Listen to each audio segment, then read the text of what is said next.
Pois bem, cara, estamos aqui novamente em mais um quadro, cara, do que a gente atualmente chama de Papo Talk, o quadro em específico que sairá todos os finais de semana.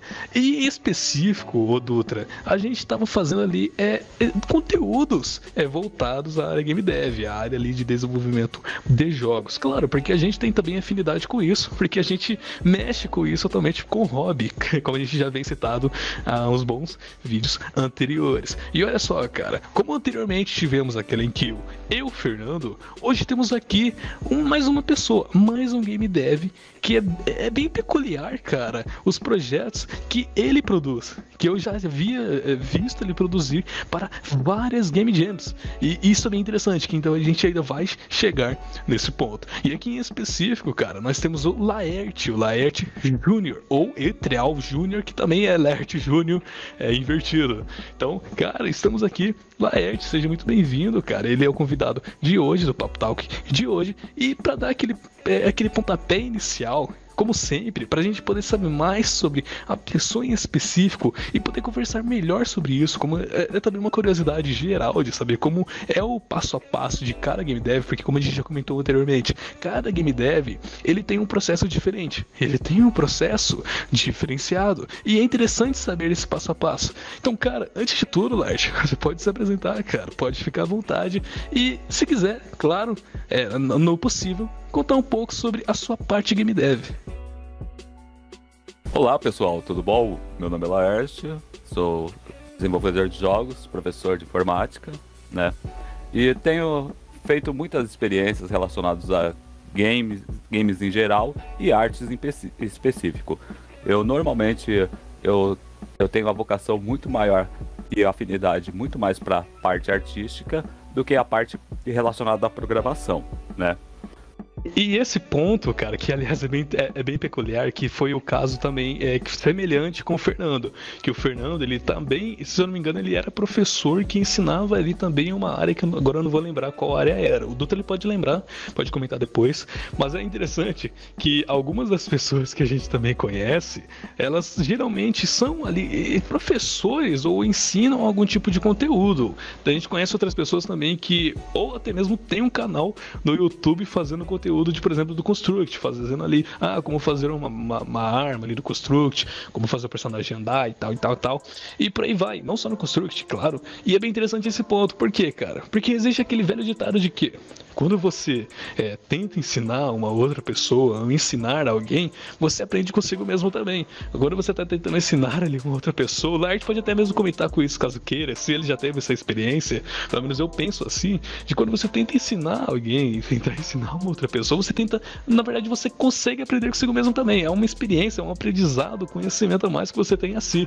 E o ponto que você comentou aí, da sua parte game dev, é interessante por quê? Porque que eu também queria perguntar sobre isso. Porque eu cheguei até mesmo a comentar com o Dutra, antes da gente iniciar aqui, que eu tava olhando lá a sua página da itch.io, que eu conseguia achar lá, eu vi que você faz bastante produções, bastante projetos voltados ao itch.io, claro, lá na plataforma, mas voltado a Game Jams. Se você quiser, cara, poderia dar uma explicação melhor do porquê que você faz projetos específicos para Game Jams e não, sei lá, tipo um projeto para Steam, um projeto completo para Steam e por que, ao contrário disso, fazer projetos específicos para cada Game Jam? Porque pelo que eu notei, quando saía uma Game Jam nova, era aberta uma nova Game Jam, tava lá o Laerte, o Etreal Júnior, lá na itch.io, tava lá inscrito uma nova Game Jam, fazendo um novo projeto para Game Jam. Eu vi lá da London Dare, por exemplo, também.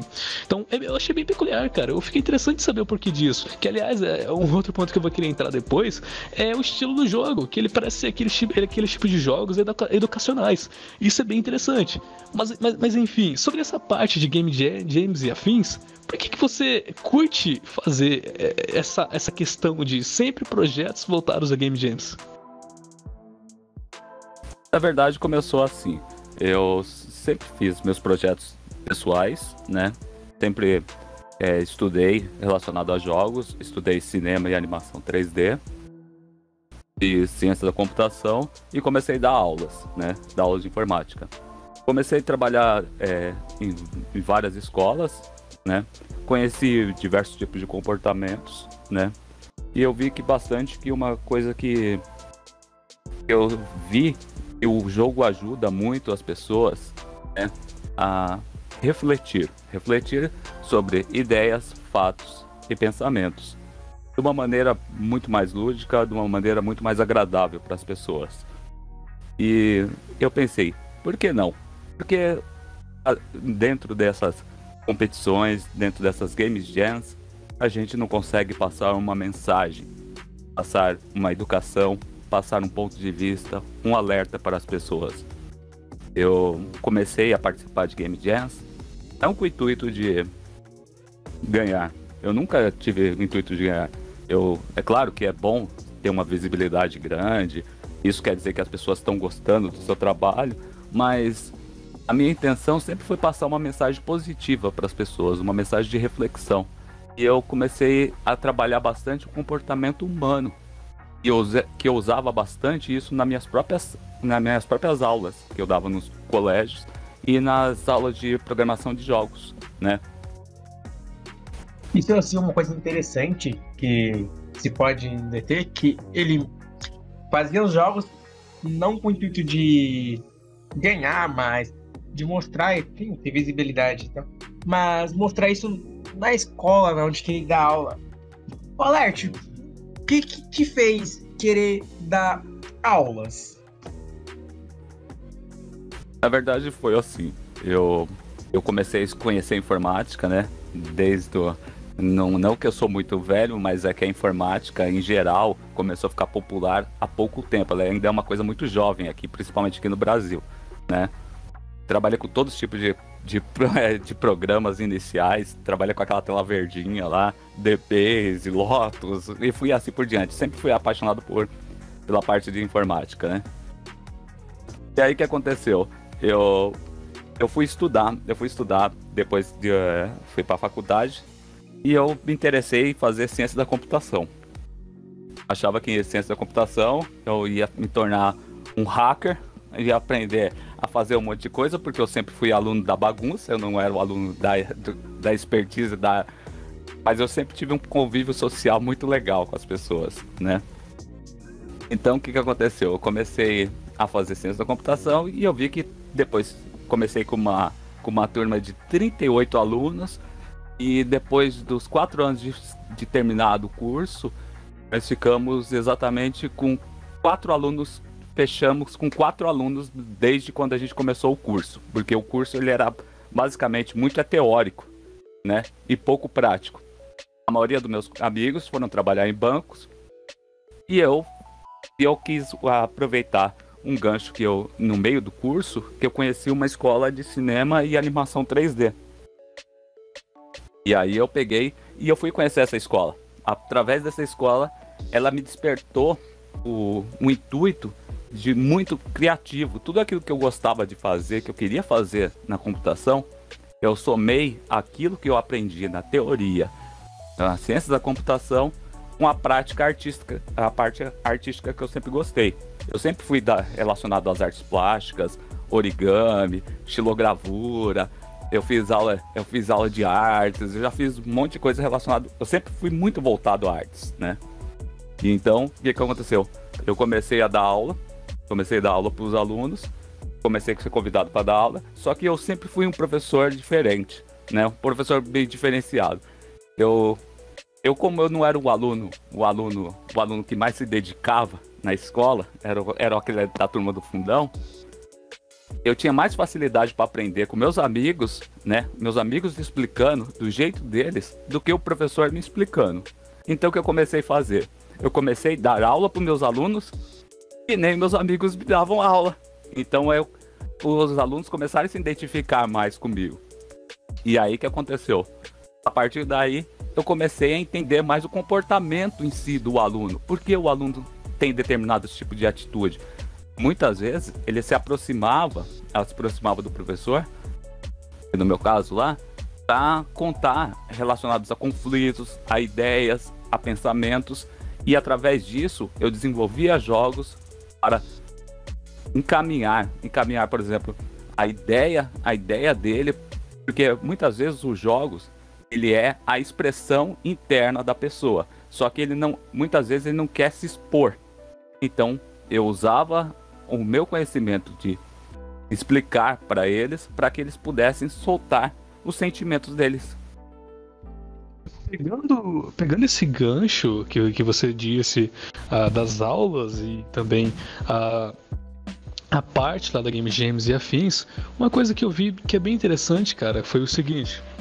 Beleza, você comentou a questão da Game Jams, que você aproveita essa parte para você desenvolver, não para ganhar alguma coisa, não para vencer algo ou acabar sendo tão reconhecido, digamos assim, mas sim para tentar passar algum tipo de mensagem que se liga justamente a essa parte que você comentou aí de professor com os seus alunos. Interessante que teve essa ligação com a parte de você desenvolver os jogos lá para Game Jams, por exemplo, e a parte que você faz com seus próprios alunos. E isso é bem interessante. Por que eu acho mais interessante ainda, cara? Porque quando eu estava lá vasculhando a sua página da itch.io, eu vi um jogo chamado de Panuanan, alguma coisa assim.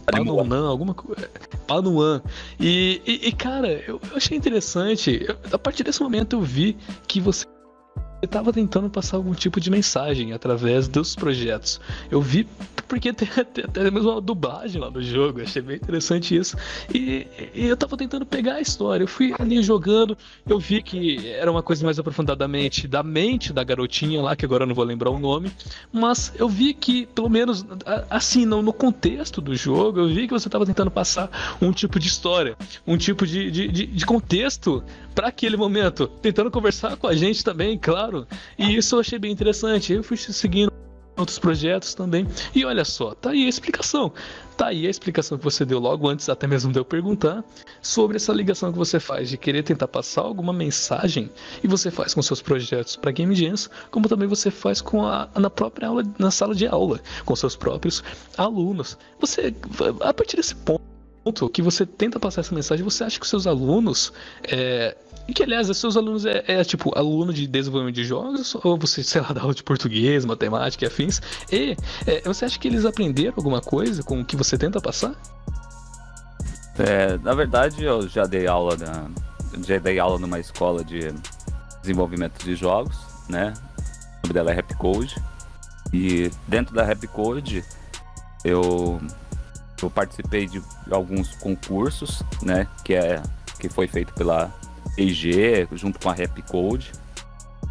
E o primeiro concurso que teve, o concurso nacional da Rapcode com a P&G, foram os professores foram orientadores, tiveram suas turmas de orientados, e eu fui junto com os meus orientados. Nós fomos selecionados entre os 10 melhores projetos do Brasil, né? Fazendo exatamente a mesma ideia. Nós trabalhamos com o sentimento, né? O jogo ele não tá exposto para as pessoas, né? Por causa de contrato, mas ele falava sobre saúde bucal. E na saúde bucal era o personagem que era o Dente, e o Dente a menina dormia e sonhava que era o Dente. Ela lutava contra as cáries, então era o pensamento dela lutando contra a falta de assiduidade dela, né? Porque a mãe dela pedia para ela escovar o dente e ela acabou dormindo e acabou não escovando o dente, né? Aí meus 2 alunos que foram orientados por mim, nós ficamos entre os 10 melhores projetos do Brasil. Trabalhando com isso, né? Desenvolvemos. Aí eu comecei a trabalhar bastante com Game Jams, né? Através do pedido dos meus próprios alunos, né? E para incentivá-los também, né, a participar e tudo mais, eu comecei a estudar sobre Game Jams. E durante um ano eu participei de quase todas as Game Jams que eram possíveis eu estar participando, né?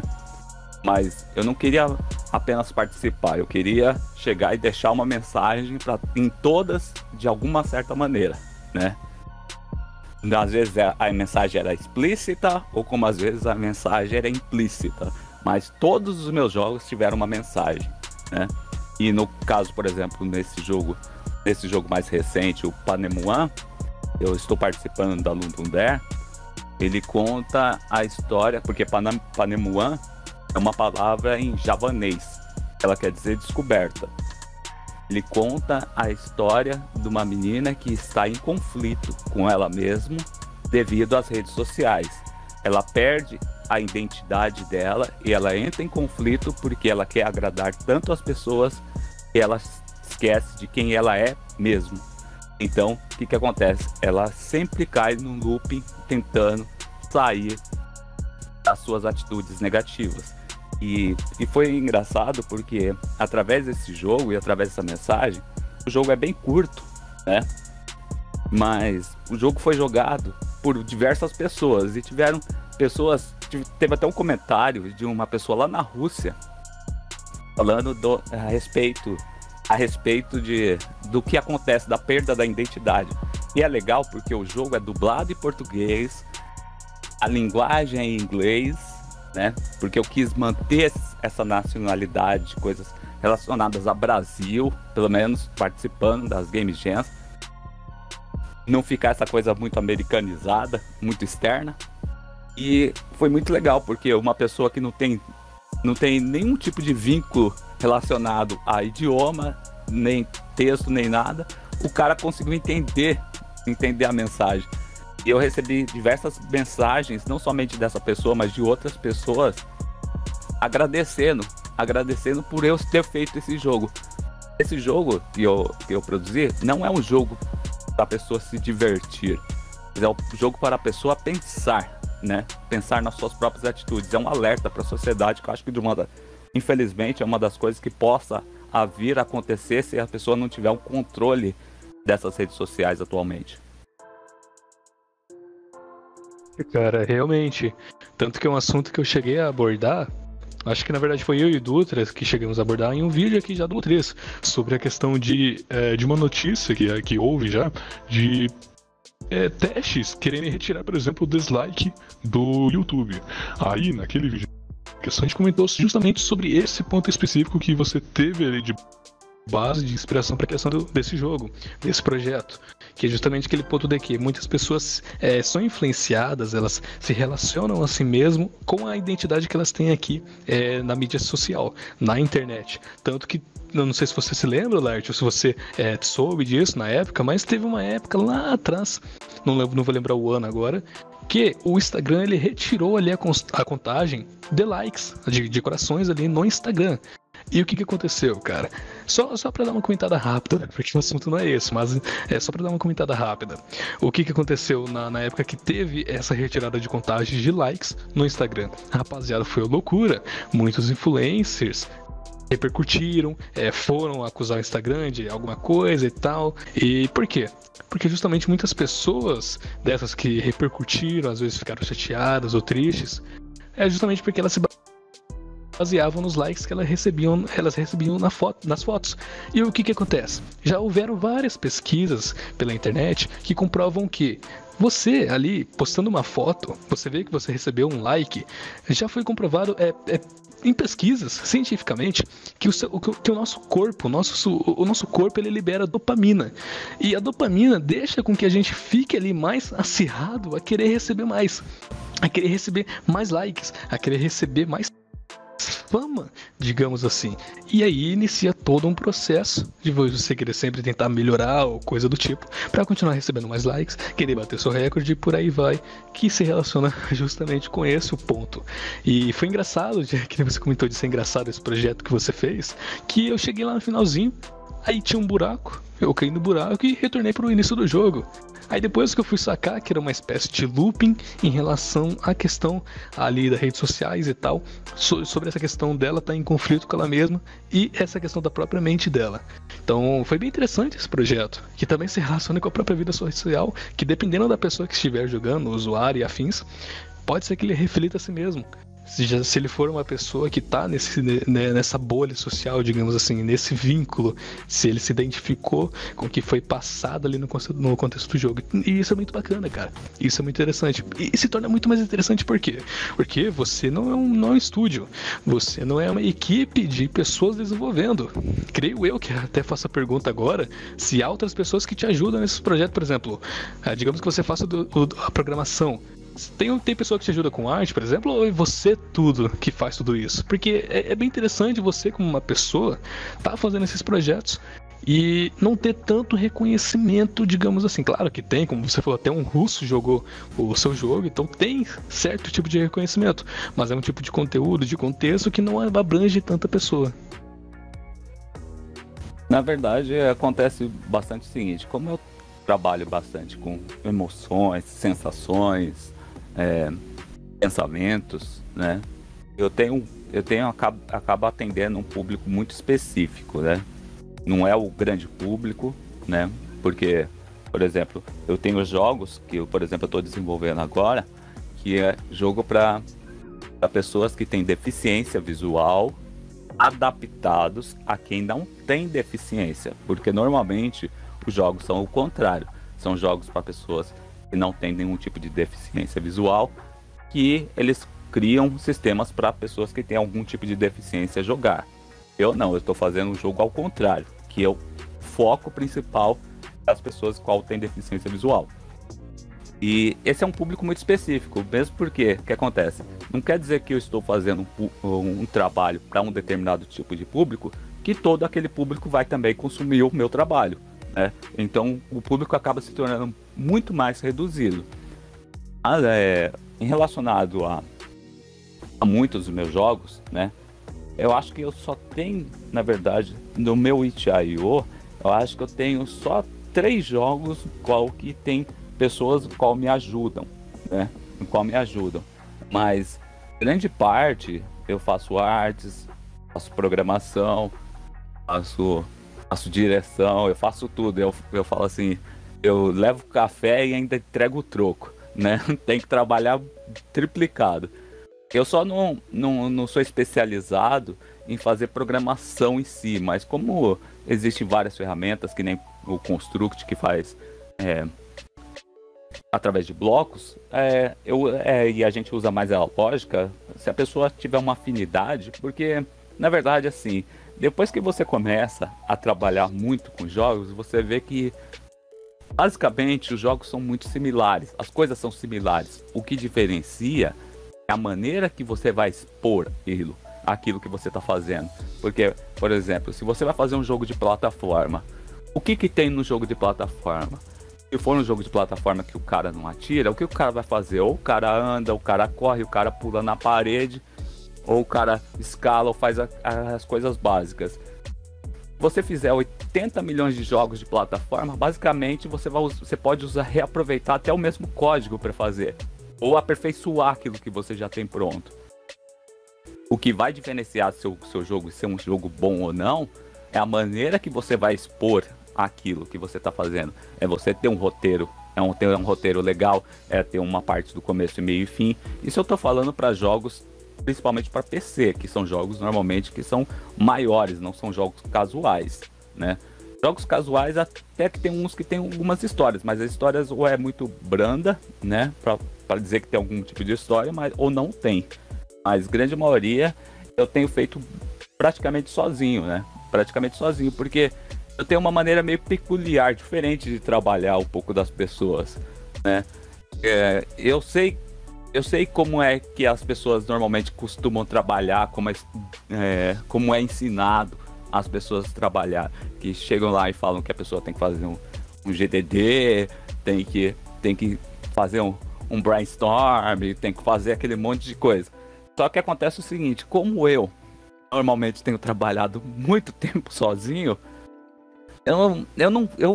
eu faço tudo praticamente de cabeça, né? Eu faço de cabeça, eu não escrevo ideia no papel. É que, na verdade, assim, eu acho que a minha maior vantagem no desenvolvimento de games é que eu tenho muita ideia. As minhas ideias são muito rápidas, eu construo ideia muito rápida. Eu não consigo, muitas vezes, até fazer ela se tornar realidade, mas eu sei trabalhar com pouco. Então, tem gente que tem que ter necessidade de ter muita coisa para trabalhar. Eu não. Você me dá uma bolinha, eu vou trabalhar com aquela bolinha, vou fazer aquela bolinha, criar uma vida, eu vou fazer. Não preciso de um personagem inteiro, não preciso de uma história inteira. Eu preciso trabalhar com aquilo que eu tenho. Então, eu sempre parti daquele princípio. Se você sabe trabalhar com pouco, quando você tiver muito, você vai à lua, né? Então, Olart, eu sei muito bem como que é isso, porque desde que eu comecei a desenvolver no RPG Maker, usando a própria linguagem de programação como JavaScript mesmo em si, puro, né? Depois eu vim pra Ansible, depois eu migrei pro Construct, e assim foi, né? Eu atualmente uso mais o Construct, mas eu também sei mexer nas outras plataformas. Mas, falando assim, nesse aspecto de trabalhar com pouco, porque quando você tiver muito você vai conseguir fazer, sei muito bem como que é. Porque o Mago, ele é testemunha, porque meus jogos, acho que até você já viu, né, na arte, meus jogos eles são muito simples da arte, porque eu geralmente sou eu que faço as artes, então meio trabalho sozinho, então fica difícil. Eu fazia algo bonito porque eu não tenho esse dom artístico, como eu disse, eu tento fazer o melhor que eu posso, fiz o melhorzinho, beleza, tentei, tá pronto o joguinho, tentei fazer o negócio. Mas atualmente eu tenho a Kelly, né, que tá trabalhando comigo nesse aspecto, eu tô ajudando ela também no dela lá. Mas ela faz o dela, eu faço os meus. Ou a parte de trabalhar em si mesmo é geralmente só a arte que passa pra ela. Mesmo assim, acontece que como ela tá trabalhando com o jogo dela lá, eu não fico enchendo o saco. Mas trabalhar com pouco é isso. Você pegar uma bolinha mesmo, como tu disse, pegar a bolinha e tu falar, criar uma vida, fazer um negócio. Tu olha pra bolinha lá, tipo, caraca, eu podia fazer um joguinho com isso. Começar a pegar coisas simples. Trabalhando um pouco. Aí tem gente que começa a pensar demais, começa a criar muitas coisas, aí começa a fazer um negócio ganancioso, vamos dizer assim, aí no fim não faz nada. Mas se for pra começar mesmo, tem que trabalhar com pouco, faz um pouquinho, depois você, caraca, podia fazer isso. Mas não pensar num jogo todo completo. O GDD, realmente, eu não consigo trabalhar com o GDD. Eu já tentei. Não vou mentir que eu nunca tentei, mas eu já tentei. Não que eu use. Tentei fazer um projeto aí com o GDD. Meu Deus, complicado. Mas sei muito bem como que é, Gelert. Sei como que é essa questão de trabalhar com pouco. Pegando esse gancho da bolinha, por exemplo, enquanto eu ouvi vocês falando, sei lá, digamos que eu só me deram uma bolinha, uma bolita aqui, eu tô ali na Game Engine e não tô com ideia de mais nada. Uma coisa que eu pensei, cara, simples aqui com uma bolinha, por exemplo, você pode, claro, em toda Game Engine, dar um Ctrl+C, Ctrl+V ali de qualquer maneira nessa bolinha, ou seja, uma sprite ou um modelo 3D, seja o que for, e criar alguma coisa a mais. Por exemplo, o que eu pensei aqui? Beleza, você tem uma bolinha ali, você pode criar uma bolinha branca para ser o player, você cria outras bolinhas de cor vermelha, por exemplo, para alternar somente a cor, criar uma sobreposição de cor ali em outras bolinhas, em uma outra instância, uma outra sprite ou afins, para ser inimigos. Aí você pode criar uma outra coluna de barreira de bolinhas, continuando com o mesmo sprite e afins, mas em uma outra família, por exemplo. Ali continuando com bolinhas, uma simples bolinha, e sei lá, tem ali as bolinhas vermelhas, um monte de bolinhas vermelhas que você criou, só dando Ctrl+C e Ctrl+V e separando, e você tem ali o player, sei lá, uma bolinha branca, uma bolinha azul. E beleza, ali você pode criar um joguinho simples, um joguinho casual, por exemplo, para celular. Aí o seu objetivo seria, sei lá, passar ali no meio das bolinhas vermelhas, chegar até o final, criar vários níveis com obstáculos diferentes, utilizando bolinhas também, ou ao invés disso, bolinhas vermelhas, ao invés de serem os inimigos, quem sabe representar um obstáculo que ao você encostar, você morre, por exemplo. Então já tá aí um exemplo de que a criatividade já... não seria o limite, no caso. A criatividade seria o limite da pessoa nesse aspecto. Ela tendo a criatividade, ela vai longe. Mas enfim, pegando todo esse gancho, é interessante saber como você como game dev e também professor desse aspecto, dessa questão, tem esse tipo de... eu não digo problema, porque que nem você comentou, a Construct, a game engine chamada Construct, que agora está na versão 3, ela é baseada em blocos, bem como você comentou. Aí tem pessoas que comentam, é uma engine ruim, é uma engine que eu não recomendo para ninguém, é uma engine muito mal feita. Tem pessoas na internet que falam disso, não só do Construct. Se ela vai falar da Unity, vai falar da Unreal, pode ser, tranquilo.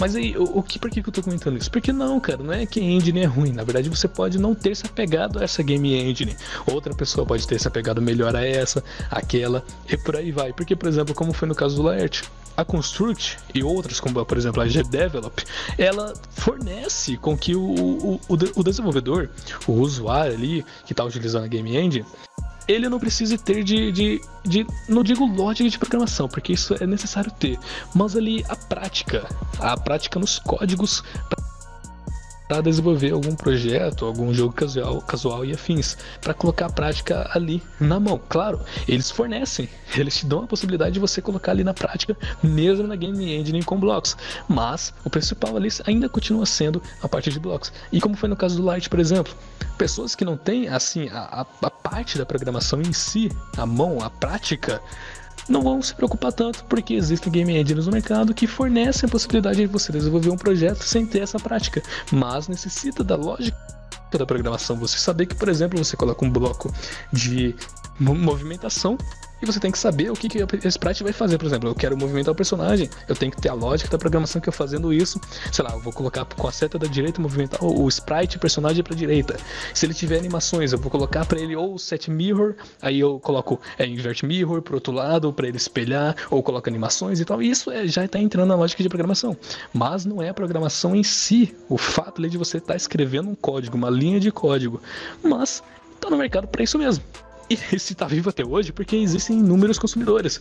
Existem muitos jogos famosos. Você tá um brasileiro que utilizou a Construct, o Zoeirama. O Zoeirama, ele foi um jogo brasileiro utilizado na Construct que fez o baita sucesso aqui no Brasil. E tem vários outros que já foram feitos no Construct que ainda vão continuar fazendo sucesso. Mas esse foi só um exemplo aí, pegando o gancho do Laerte, que se torna bem interessante, cara. E essa questão sei lá, eu tenho uma bolinha, vou ter que fazer um jogo com isso. O que diferencia do seu jogo? Vou pegar de exemplo aqui, sei lá, talvez um Resident Evil da vida, por exemplo. Não impede de eu querer, por exemplo, fazer um jogo inspirado em Resident Evil. Eu posso, claro, não posso plagiar por questões de direitos, mas eu posso criar um jogo inspirado, posso querer criar um personagem parecido com o Leon, Chris, ou seja lá qual outro personagem da franquia de Resident Evil, criar personagens semelhantes, ou ambiente semelhante. Só que aí o que acontece?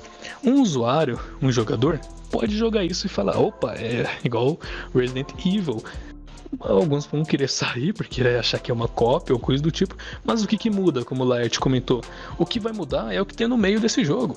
O que vai mudar é a diferença que existe, sei lá, na história, em puzzles, em objetos, personagens, armas ou monstros, inimigos e afins. Isso que vai mudar na experiência do jogador jogando esse tipo de jogo, independente mesmo dele ser uma inspiração de um outro jogo. Sei lá, vou pegar, por exemplo, o PT Silent Hills, que teve no seu lançamento, entre aspas, que ele foi uma beta. Ele, cara, inspira muitos jogos até hoje.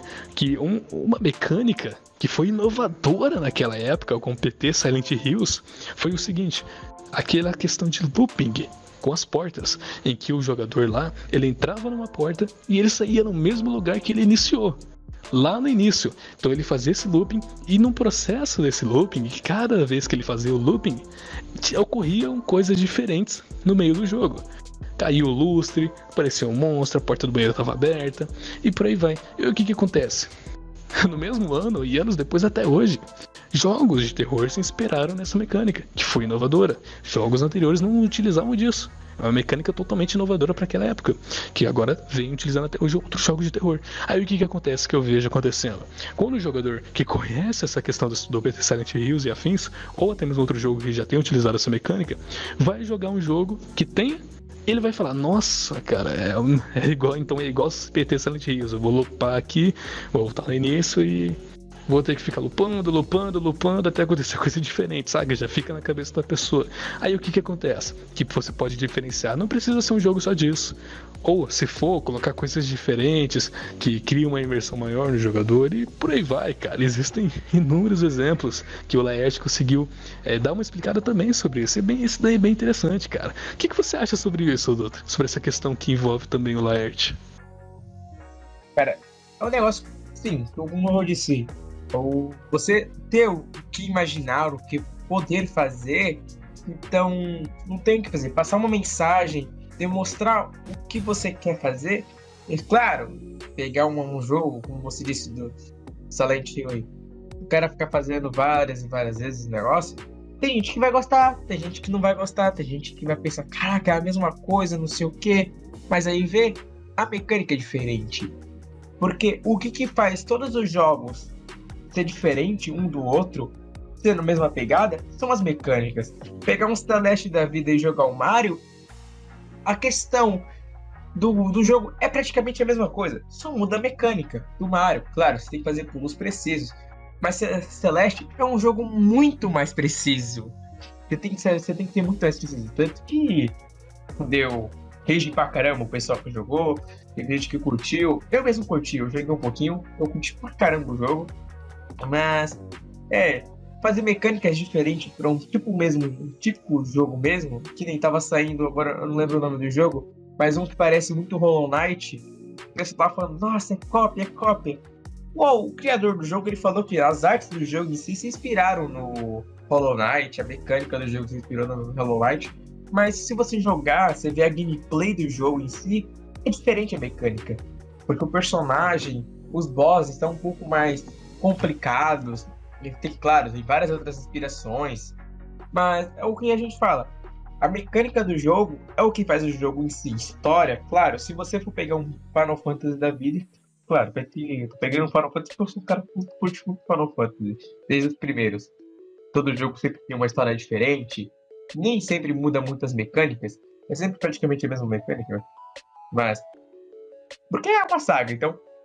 Mas é aquilo, praticamente tudo RPG, praticamente agora tá sendo a mesma coisa. A história em si cativa a pessoa. Então, mecânica, história são sempre coisas que vão andar lado a lado e vai fazer um jogo ser diferente do outro. Pois é, cara, justamente. Só pra dar um gancho e perguntar pro Laerte o que ele acha, um bom exemplo, cara. Agora, realmente um bom exemplo é o seguinte. Você comentou aí de mecânicas e tal, que você comentou de um outro jogo que tá se inspirando em Hollow Knight. Aí o que acontece? Vou dar um exemplo pra vocês aqui. Olha só, o seguinte. Vamos parar pra pensar, sei lá, The Last of Us da vida, que muitos curtem a história. Se você parar pra pensar, cara, a mecânica, parem e olhem na mecânica do The Last of Us, por exemplo. A mecânica é simplesmente você andar, mirar e atirar ali nos infectados. Aí, o que acontece? Isso é mecânica padrão. O que eles fazem para criar uma imersão maior no jogador? Para que o jogador fique imersivo no jogo e continue jogando, que ele acha bem interessante. É ter fases diferenciadas, é ter infectados diferenciados, como por exemplo os instaladores. E em algumas fases, por exemplo, você jogar mais na stealth, mais escondido. Outras você jogar mais na ação, jogar contra humanos também. Então as fases vão criar essa diferença, mas a mecânica não muda. É simplesmente a mesma mecânica desde o início do jogo. A mecânica não muda. Então o que mudou desde o início do jogo até o final? A história, que deixa o jogador imersivo, e as fases. As fases que fazem o jogador criar aquela diferenciação. Querer continuar jogando para ver coisas também diferentes. Cada nível que ele vai passando, cada fase que ele vai completando, cada fase que ele vai passando, cara. Ou sei lá, por exemplo, um Uncharted da vida. Cara, para e olha. Um enredo do Uncharted. O enredo do Uncharted é simplesmente você controlar ali o Nathan Drake, ali no início. E o seu objetivo é simplesmente você pegar uma relíquia, um tesouro, ou até mesmo salvar alguém. Isso é enredo, cara. Para e olha que enredo frouxo. Que enredo é fraco. Mas o que acontece? Porque o jogo ele é um AAA, ele é um jogo famoso, um jogo que ganha muitos fãs, que é um jogo que é muito bom, que tem esse enredo. Você para e olha, cara. Olha só, a mecânica dele também é simplesmente escalar, mirar, atirar, matar inimigos. Aí o que acontece, por exemplo, no Uncharted? As fases que tem ali no meio, os obstáculos que você tem que enfrentar no meio do jogo. Cara, as fases do Uncharted, elas são muito boas, cara. Tem fase que você tem que ficar pulando de um lugar pro outro, tem fase que tá desabando tudo, tem fase que tá explodindo tudo. E isso deixa a imersão para o jogador. E ele esquece totalmente a questão do enredo, que você vai chegar no final do jogo, foi simplesmente o que deu lá no início. Mas o que deixa você feliz? O que deixa você querer jogar mais um novo Uncharted, por exemplo? Querer rejogar?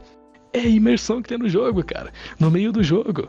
E isso é muito interessante, cara. Ou você, Lars, o que você acha sobre isso que a gente tava comentando, cara? Pegando o seu gatilho. O seu gatilho não, o seu gancho. Acontece assim, eu acho que a sociedade tem mudado bastante, né? E antigamente, o grande foco era os heróis, eram aquelas pessoas que eram intocáveis, né? Eram aquelas pessoas que sentiam sentimentos mais brandos, mas sempre era como se fosse um personagem de desenho, uma pessoa bem distante da realidade do ser humano. Hoje em dia não, hoje em dia parece que as pessoas procuram uma aproximação, uma humanização maior no personagem. Ele não quer ver o herói distante, ele quer ser o herói da história. Ele quer que o herói tenha os conflitos que ele tem, as intrigas, as invejas, o comportamento, tudo que ele sente no dia a dia dele, ele quer se ver dentro do game. Isso que está trazendo a maior imersão. É claro que existe aquele público que gosta daquele lá gosta mais do imaginário, do cara que voa, que vai fazer outras coisas. Isso aí não tem problema nenhum. Mas eu tô falando que tá crescendo muito um público que ele quer ser identificado dentro do game, né? Ele quer ver uma pessoa que tem um comportamento que não é considerado legal pela sociedade, ou que ele tem uma coisa que ele tem um transtorno, ou algum conflito social, às vezes sexual, às vezes emocional, psicológico, e isso principalmente porque como a tecnologia eu acho que está aumentando muito e as pessoas infelizmente de alguma certa maneira estão ficando muito distantes, né? Elas ficam próximos conectadas, mas pessoalmente vivendo em si elas estão cada vez mais se afastando. Então ele procura uma válvula de escape para ele poder expressar as angústias e os sentimentos dele. Então muitas vezes ele quer se ver dentro do game, né? Ele não quer ver o Batman agindo, ele quer ser o Batman. É diferente, né? Ele quer ser o Batman da vida real. Ele quer ser o cara que ele consegue vencer na vida. Ele quer ser o cara que consegue resolver os conflitos.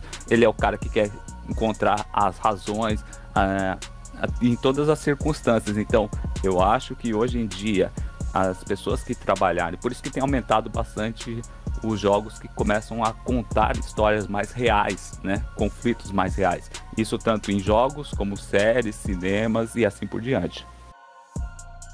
Como tu mesmo disse, pô, uma questão de você já querer ver o futuro, você entender e você querer algo mais real, simplesmente porque você querer sentir, você saber o Batman, você querer ser o Superman, é um negócio diferente do que você vai falar, nossa, que legal, olha, o Superman salvou mais uma vez a vida dele.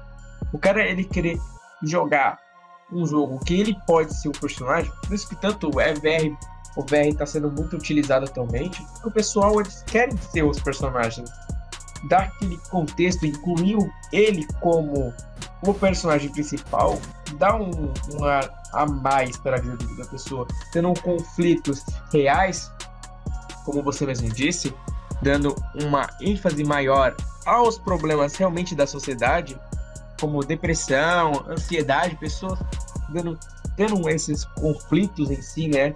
Tendo essas deficiências, vamos dizer assim. A pessoa, ela querendo, claro, ela vai procurar alguma coisa que vai facilitar a vida dela, ela vai querer entender isso, porque tem gente que não vai querer ir na psicóloga, coisa assim, ela vai querer fazer alguma coisa, encontrar um amigo para conversar, ou tentar afundar em alguma coisa. Então, para eles não se afundarem, geralmente o pessoal procura em jogo, vai atrás de um amigo, coisa assim, porque não quer conversar com uma psicóloga, ou tem medo de falar pros pais e tal. Mas o pessoal já fazia um jogo específico para conviver com esses conflitos e tentar fazer a pessoa entender que ela precisa ir lá, ou que ela tem que, vamos dizer assim, a pessoa tentar se resolver em si por dentro, ela ter o conflito, assim, a pessoa tem ansiedade, tem depressão, ela entendeu por que ela tá com esses sintomas, por que ela fez ela entender.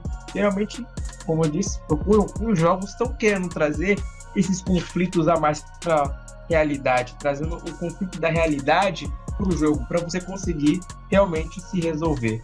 E isso é alguma coisa que eu tô achando muito impressionante, principalmente como o The Last of Us, e realmente trouxe muitas coisas, claro, foi um jogo muito elogiado e tal, mas realmente é um negócio que o Light falou que a sociedade tem que aceitar que os jogos eles não estão sendo mais alguma coisa só para se divertir, mas trazendo conflitos da realidade para facilitar a vida de uma pessoa ou ajudar ela a se resolver.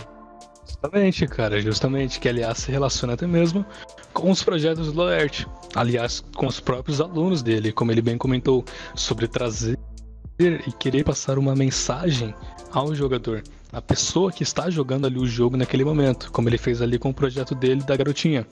Então é uma coisa que o Laerte proporciona nos projetos dele, que aliás são projetos gratuitos até o momento, em que qualquer um pode jogar, provavelmente vão estar na descrição. E, cara, ô Laerte, aqui a gente tava puxando ganchos e ganchos contigo, cara. Aqui a gente já está basicamente 1 hora de gravação, cara. Você tem algo que queira debater conosco, algo em específico? Eu quero só completar que acontece o seguinte, eu tenho estudado bastante o comportamento, principalmente como comportamento humano em geral, né, através de situações do dia a dia e tudo mais. E uma das coisas que eu não sou o guru para dar dicas e para todo mundo aí, mas o que eu tenho aprendido um pouco com a minha experiência é o seguinte: meus jogos, por exemplo, eles não são os jogos graficamente mais avançados, mas eles têm um propósito também para isso, porque eu trabalho muito assim. Como eu trabalho muito com sentimentos e emoções, o ser humano, ele se identifica com aquilo que não é perfeito, porque aquilo que é perfeito está fora do contexto dele, está fora da realidade dele. Então, quanto mais simples, mais sentimento você consegue passar na sua ideia, porque ele vai realmente se identificar com uma coisa verdadeira. Isso é um ponto interessante, Dutra, porque eu e o Dutra, a gente quer trazer conteúdo específico sobre isso, de psicologia e afins, coisas relacionadas à mente, que aqui mesmo, a gente está tentando achar pessoas e afins para conversar justamente sobre temas relacionados a estes. Por quê, cara? Porque bem como você comentou aí na questão de jogos, por exemplo, na questão de jogos é algo muito bacana. É uma coisa que reflete muitas das vezes, como a gente comentou lá anteriormente, podendo a pessoa querer se identificar. Ou como você comentou, a pessoa querer ser o herói ali no momento, querer, sei lá, salvar vidas, querer estar ali na ação. Isso é uma coisa psicológica também, não deixa de ser. Uma coisa que faz com que a pessoa esteja feliz por isso, por exemplo, sei lá. Eu não sou o Batman, quem sabe eu poderia ser o Batman, mas tem aí os jogos do Batman. Tem vários jogos do Batman aí na atualidade, em que você pode jogar como o Batman, fazer ali as coisas como o Batman, ali pular como o Batman, prender ali bandidos como Batman, lutar contra o Coringa como Batman, jogando, no caso, jogando com Batman, eu já ia inverter, jogando com Batman, e por aí vai, cara. E por aí vai. Dutra, você teria algo a mais pra complementar, cara, pra gente poder finalizar? Com essa frase profunda que o Laerte falou no final, tocou meu coração. É a única coisa que eu sei dizer. É isso, cara. Então, Laerte, cara, se você quiser finalizar com mais alguma coisa, cara, claro, aproveitar também, caso queira, deixar suas redes sociais, que vai ficar por aqui, mas também vamos estar deixando na descrição e afins. Cara, quiser aí se despedir, pode ficar à vontade. Opa, primeira coisa, eu quero agradecer o convite, né? Eu sou uma pessoa muito tímida, eu gosto que meus projetos acabam sendo conhecidos, mas o autor em si do projeto ele aparece muito pouco, né? Mas eu agradeço muito, eu participo de vários grupos aí, porque como eu desenvolvo parte de artes em geral, né? E eu comecei principalmente no 3D, né? Eu faço modelagem 3D, e aí eu passei depois para o 2D também, né? Agreguei isso na minha vida. Mas eu agradeço muito mesmo a oportunidade, foi muito interessante, foi muito importante, porque é que nem eu falo, todo dia a gente aprende um pouco mais, né? E hoje eu aprendi mais com vocês. Obrigado mesmo, de coração. Um grande abraço a todos. Obrigado. Isso então, cara. Bem como o doutor comentou, é bem provável que futuramente tragamos novamente algumas pessoas para debater, no caso agora temas específicos, depois que já conversamos sobre o desenvolvimento em geral. E com certeza vai ser algo bem bacana, cara, bem como a gente já fez anteriormente, comentando sobre animes e afins. Então nada impede de a gente se ver novamente. Então aqui o Dutra já agradeceu, minha vez, cara, eu agradeço sua participação também, Laerte. No caso, a gente que realmente agradece, porque aqui a gente está num procedimento de estar conversando sobre esses projetos que são bem importantes, tanto para você quanto para nós e para o público, e por aí vai, cara. Nada impede também de conhecermos outros projetos, como também outras pessoas, independentemente de ser a desenvolvimento de jogos. Então, cara, vai ficando por isso mesmo. Caso você que esteja do outro lado quiser comentar alguma coisa, pode ficar à vontade. Então, no mais, vai ficando por isso mesmo. E até a próxima.